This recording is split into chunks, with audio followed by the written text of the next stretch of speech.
Assalamualaikum warahmatullahi wabarakatuh. Adik-adik mahasiswa Fakultas Ilmu Sosial Politik, jurusan Ilmu Komunikasi. Untuk pertemuan kali ini kita masuk di norma-norma hukum. Jadi secara pengertian norma-norma hukum itu adalah kesepakatan yang dibuat oleh seluruh masyarakat atau yang mewakili masyarakat di wilayah-wilayah tertentu. Sehingga norma hukum tersebut penting untuk disepakati karena dibahas tentang apa yang boleh dilakukan dan apa saja yang tidak boleh dilakukan. Namun demikian dalam pengertian norma yang sering ditemui yaitu memang berasal dari bahasa Belanda, yaitu norm, yang artinya adalah patokan, aturan, atau pedoman yang berlaku. Hal ini sesuai dengan yang diungkapkan oleh Giddens, jadi Anthony Giddens, di mana norma menjadi salah satu aturan atau prinsip yang baku, konkret, di mana sifatnya wajib untuk dijaga, serta diperhatikan oleh seluruh warga negara, khususnya di Indonesia ini. Jadi dalam hal ini kita bisa simpulkan bahwa norma adalah kaidah untuk sebuah petunjuk dan aturan untuk seseorang, masyarakat, dan warga negara dalam menjalankan aktivitasnya. Nah, setelah mengerti tentang norma hukum, selanjutnya kita di sini dapat mempelajari kembali tujuan dari norma hukum. Tujuan keberadaan norma hukum dalam satu pemerintahan atau negara yaitu yang pertama, norma hukum itu sebagai suatu pedoman atau aturan hidup untuk seluruh masyarakat di wilayah tertentu. Yang kedua, dapat memberikan keteraturan dan stabilitas dalam kehidupan masyarakat. Yang ketiga, norma sebagai batasan seperti larangan atau perintah dalam berperilaku dan bertindak. Sehingga dalam sebuah masyarakat, berarti norma itu tidak bisa dibuat serta-merta atau langsung ya. Tapi norma itu harus ada kesepakatan dulu dengan masyarakat. Tujuannya itu untuk seluruh masyarakat dan wilayah di situ. Di sini artinya dalam berperilaku dan bertindak. Nah, ini juga bertujuan untuk menata perilaku supaya tidak anarkis, supaya tahu batas-batas aturan seperti apa, seperti itu. Dan yang keempat, menjadikan setiap masyarakat melakukan penyesuaian dengan aturan dan norma yang berlaku di lingkungan. Karena setiap lingkungan memiliki tata aturan masing-masing, sehingga ketika kita berada dalam lingkungan tertentu harus beradaptasi dengan norma-norma yang berlaku. Seperti contohnya kalau kita ini orang Jawa, suku Jawa, kalau kita ke Kalimantan ada atau ke Sumatera ketemu dengan orang Batak, ketemu dengan Nias, ketemu dengan orang-orang Dayak, ini juga kita ini harus beradaptasi dengan norma-norma mereka. Jangan sampai perilaku-perilaku kita yang di sini diterapkan di sana ini berbeda, sehingga nanti akan muncul friksi, sehingga toleransi atau norma-norma baik itu dalam hal keagamaan maupun dalam hal sosial tetap kita harus eh, mengerti, tetap kita harus menghormati karena antara daerah yang satu dengan daerah yang lainnya itu berbeda. Kemudian ketika kita melihat ciri-ciri norma hukum ini apa saja? Yang pertama, norma hukum berisi tentang aturan yang menjadi panduan bagi masyarakat ketika menjalankan aktivitas kehidupannya. Untuk itu, norma biasanya berisi tentang tata cara, kaidah, dan panduan. Yang kedua, ciri-ciri norma hukum tidak dibuat secara semena-mena oleh masyarakat. Aturan dalam norma hukum sifatnya harus dipatuhi. Artinya norma tersebut mengikat kepada setiap warga negara yang berada dalam wilayah negara tertentu. Hal ini bisa bersifat mengikat karena norma hukum juga memiliki kekuatan. Kalau dilihat dari ciri di sini, memang norma ini tidak semena-mena dibuat oleh masyarakat, tetapi atas persetujuan global, persetujuan majemuk dari seluruh masyarakat itu. Yang ketiga, bagi siapapun warga negara yang tidak mematuhi norma-norma yang telah disepakati, maka akan mendapatkan hukuman. Untuk itu, norma hukum juga dapat menjadi acuan sanksi untuk yang melanggarnya. Sanksi tersebut biasanya beragam, baik hukuman penjara atau pengenaan denda. Ini dari 3 ciri-ciri norma hukum. Adik-adik sekalian, setelah kita mengetahui dari norma, kita mencoba jelaskan jenis norma hukum. Apa jenisnya? Jenisnya ada 2. Ada hukum tertulis, ada hukum tidak tertulis. Hukum tertulis maksudnya adalah merupakan norma-norma aturan. Ya, merupakan norma-norma aturan yang dibuat oleh lembaga yang berwenang dalam bentuk tertulis. Lembaran-lembaran seperti undang-undang, peraturan pemerintah, yang merupakan aturan hukum tertulis, di mana aturan tersebut dibuat oleh lembaga negara, sehingga lembaran hukum tertulis kekuatan untuk digunakan dalam kehidupan sehari-hari secara luas. Jadi di Indonesia ini terdapat lembaga negara yang berhak membuat aturan undang-undang, seperti ada legislatif ya, DPR, Dewan Perwakilan Rakyat maupun eksekutif, yang mana di sini adalah pemerintah yang sah. Untuk hukum yang tidak tertulis, mereka yang menggunakan hukum adat tidak tertulis umumnya menitik beratkan kepada pengguna hukum lainnya. Hanya saja hukum ini tidak berlaku untuk seluruh masyarakat, di mana cakupannya lebih sempit, berbeda dengan hukum tertulis tadi. Karena sifatnya tidak tertulis, terkadang hukum ini berubah menyesuaikan dengan kebutuhan masyarakat. Ini hukum yang tidak tertulis ya. Jadi hukum tidak tertulis ini juga memiliki ketentuan sanksi-sanksi yang dapat diberlakukan kepada orang-orang yang melanggar norma. Jadi sanksi tersebut dapat berupa hukum sosial, berupa kurungan atau denda, atau yang lebih berat itu dikeluarkan dari suku tersebut. Semisal itu mereka melanggar dari suku. Orang yang memiliki kewenangan tertentu yang dapat menentukan hukum tidak tertulis ini biasanya diberikan kepada ketua adat atau tokoh adat yang dianggap berwenang. Contohnya kayak di Bali itu ada pakraman adat. Nah, pakraman adat itu dimulai sejak pasca zamannya Presiden Abdurrahman Wahid, sejak munculnya Undang-Undang Otoda 99, sehingga pakraman ini sudah dijadikan hal baku di sana, di pemerintahan sana. Ada yang namanya tetua adat, ya. Atau di Kalimantan maupun di NTT, ya ada suku Sasak, ada juga suku-suku di pedalaman lah, banyak lah kita ini punya suku-suku ya dari 34 provinsi sekarang ini.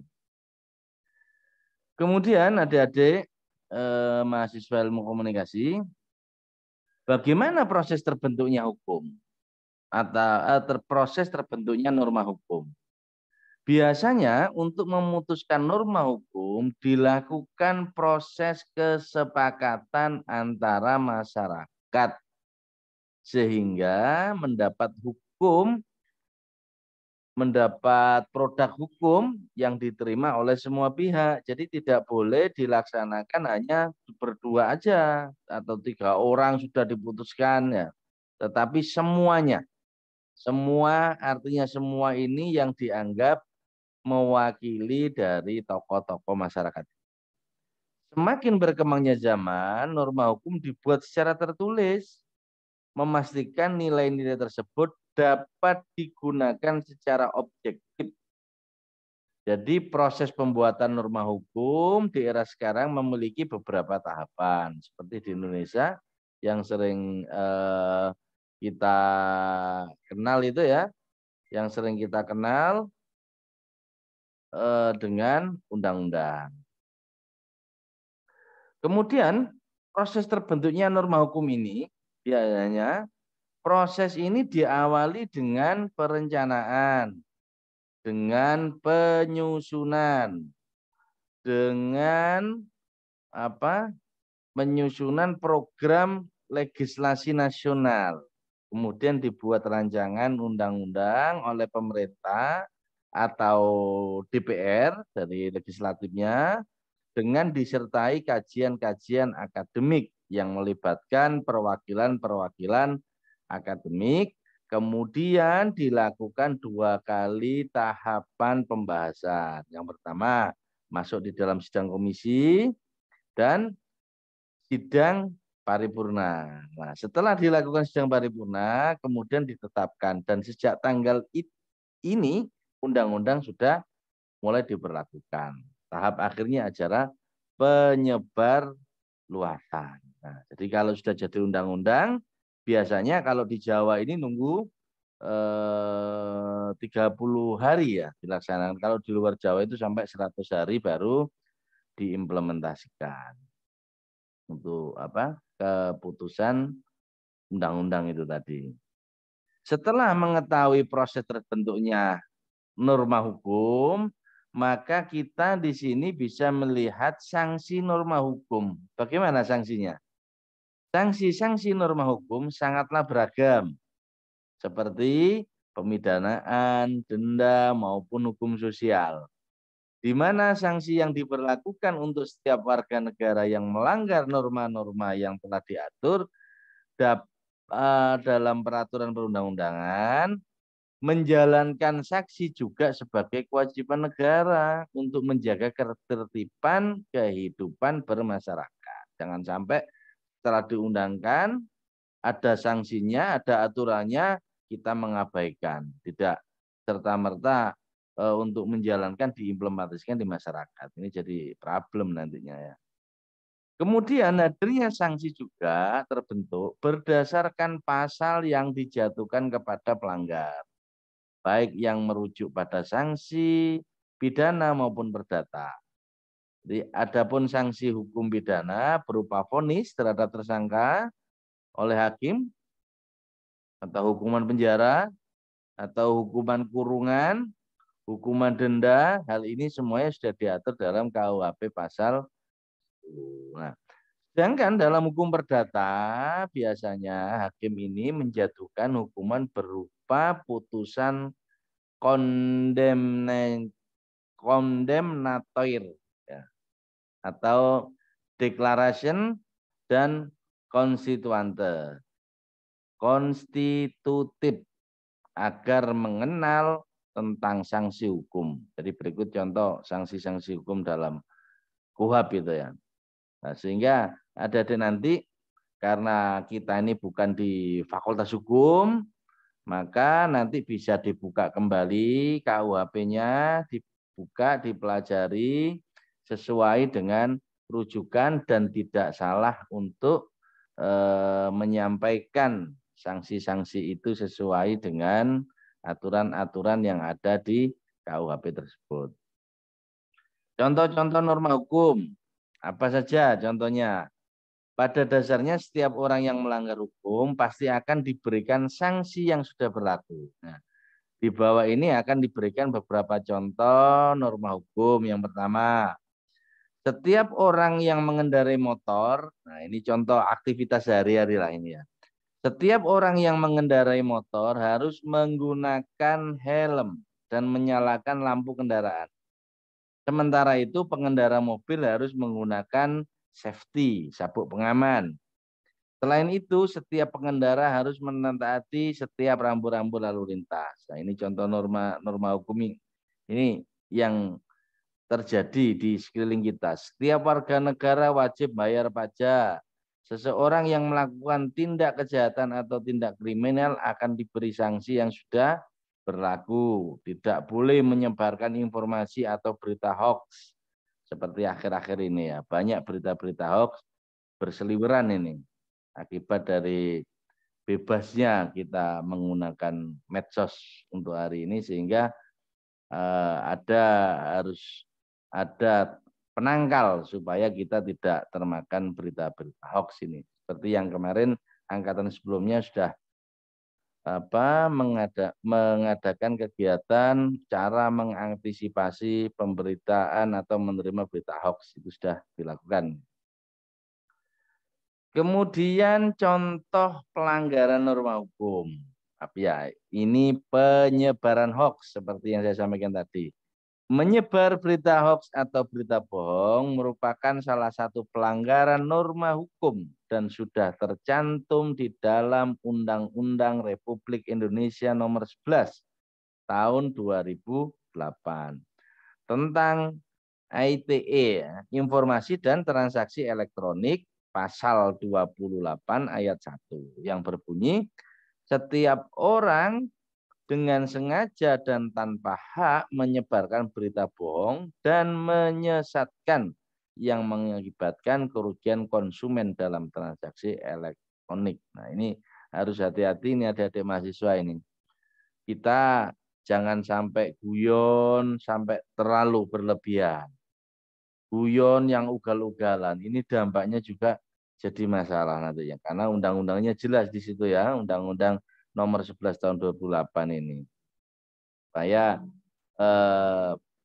penyebaran berita hoax ini nggak dilakukan, harus dicermati dulu. Ketika kita mendapatkan kiriman message dari yang lainnya, WhatsApp, itu harus dipelajari dulu. Ini betul apa enggak. Jangan kemudian langsung kita share. Sudah menyebar ke 10, 20, 50, 100, sampai dampaknya juga nantinya kalau negatif, ini masalah juga buat kita tidak punya niatan, tetapi kita antisipasi andai kata di luar ini ada yang kena kerugian, ya mereka akan lapor, itu juga sah.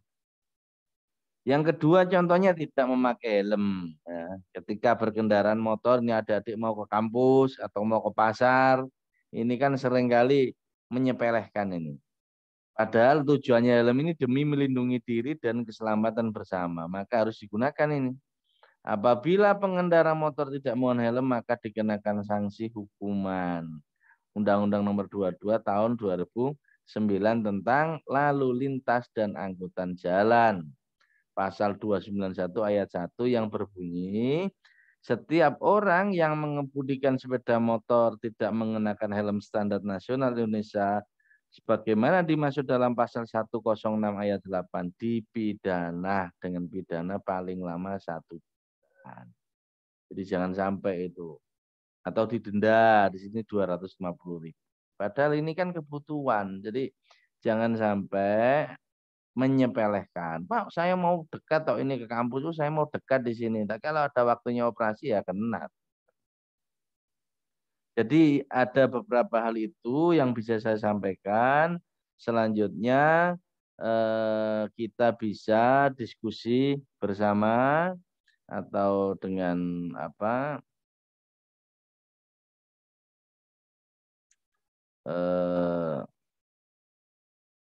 namanya, bisa